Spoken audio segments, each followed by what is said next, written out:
നമസ്കാരം, മലയാളി വാർത്തയിലേക്ക് സ്വാഗതം. കഴിഞ്ഞ ദിവസം പാക് അതിർത്തിയിൽ ഇറാൻ ബലൂച്ച് തീവ്രവാദികളെ ലക്ഷ്യമിട്ട് ഡ്രോൺ ആക്രമണം നടത്തിയിരുന്നു.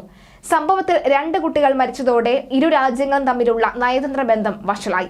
ഇറാൻ സുരക്ഷാ സൈന്യത്തിന് നേരെ ബലൂച്ച് തീവ്രവാദികൾ ദിവസങ്ങൾക്ക് മുൻപ് ആക്രമണം നടത്തിയതിന്റെ പ്രതികാരമായിട്ടായിരുന്നു ഇറാന്റെ ഓപ്പറേഷൻ. ഇതിന് മറുപടിയായാണ് വ്യാഴാഴ്ചത്തെ പാകിസ്ഥാന്റെ തിരിച്ചടി. ജെയ്ഷെ അൽ അദൽ എന്നാൽ നീതിയുടെ സൈന്യം എന്നാണ് അർത്ഥം. പാകിസ്ഥാനിലെ ബലൂചിസ്ഥാൻ പ്രവിശ്യയിൽ പ്രവർത്തിക്കുന്ന സുന്നി സായുധ വിഭാഗമാണിവർ.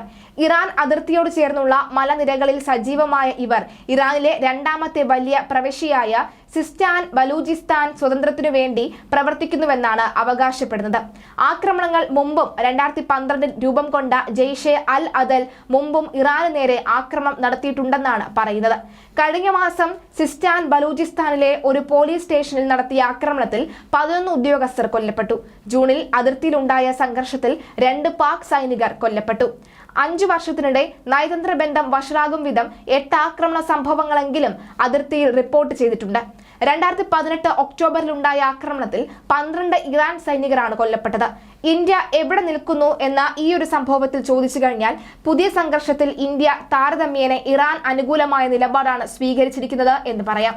കഴിഞ്ഞ ദിവസം പാകിസ്ഥാനിൽ ഡ്രോൺ വർഷം ഉണ്ടായപ്പോൾ കേന്ദ്ര വിദേശകാര്യ മന്ത്രാലയം ഇറാനെ ന്യായീകരിച്ചാണ് രംഗത്തു വന്നത്. വിഷയം പാകിസ്ഥാന്റെയും ഇറാന്റെയും ആഭ്യന്തര വിഷയമാണെന്നും എന്നാൽ ഇറാന്റേത് തീവ്രവാദത്തിനെതിരായ സ്വയം പ്രതിരോധമാണെന്നുമാണ് മന്ത്രാലയം വക്താവ് പ്രതികരിച്ചത്. അതേസമയം ഇറാൻ തിങ്കളാഴ്ച ഇറാഖിലും സിറിയയിലും വ്യോമാക്രമണം നടത്തിയപ്പോൾ വിഷയത്തിൽ പ്രതികരിക്കാനും ഇന്ത്യ തയ്യാറായില്ല. പൊതുവിൽ ഇറാനുമായുള്ള ഇന്ത്യയുടെ ബന്ധം മികച്ചതാണ്. ഈ സംഭവം നടക്കുന്നതിന്റെ 2 ദിവസം മുൻപ് വിദേശകാര്യമന്ത്രി എസ് ജയശങ്കർ ഇറാൻ പ്രസിഡന്റുമായി തെഹ്റാനിൽ കൂടിക്കാഴ്ച നടത്തുകയും ചെയ്തിരുന്നു. എന്തായാലും നേരത്തെ ഇത്തരത്തിൽ പാകിസ്ഥാനിലേക്കാണോ അതോ ഇന്ത്യയിലേക്കാണോ ഇവർ മിസൈൽ അയച്ചതെന്നടക്കമുള്ള ചില ചോദ്യങ്ങളൊക്കെ തന്നെ സമൂഹ മാധ്യമങ്ങൾ നിറഞ്ഞിരുന്നു. എന്നാൽ കൃത്യമായി തന്നെ അത് പാകിസ്ഥാനിലേക്ക് തുളത്തുവിടാൻ ഉദ്ദേശിച്ച മിസൈൽ തന്നെയാണ്, അത് ലക്ഷ്യം വഹിച്ചു എന്ന് തന്നെയാണ് ഇറാൻ പറയുന്നത്. എന്നാൽ പിന്നീട് ബുധനാഴ്ച രാത്രി ഇത്തരമൊരു സംഭവം ഉണ്ടാവുകയും വ്യാഴാഴ്ചയോടുകൂടി ഇവർ തിരിച്ചടിക്കുകയും ഒക്കെ ചെയ്തു എന്നാണ് പറയുന്നത്. പാകിസ്ഥാനെ തിരിച്ചടി അത് പൂർണ്ണമായും ഇറാൻ അത് അംഗീകരിക്കുകയും ഇറാൻ അതിനെക്കുറിച്ച് പ്രതികരിക്കുകയും ചെയ്തിട്ടില്ല ഇതുവരെയും. എന്തായാലും ഇന്ത്യ കൃത്യമായ നിലപാട് സ്വീകരിക്കുകയാണ്.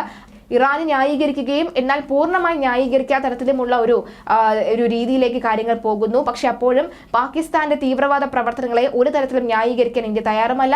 അതുമാത്രമല്ല, പാകിസ്ഥാന്റെ തീവ്രവാദത്തിനെതിരെയാണ് ഇറാൻ ശബ്ദം ഉയർത്തുന്നത് അല്ലെങ്കിൽ ഇറാന്റെ പ്രതിഷേധമെന്ന് വ്യക്തമാക്കി അടിവരയിടുകയാണ് ഇന്ത്യ.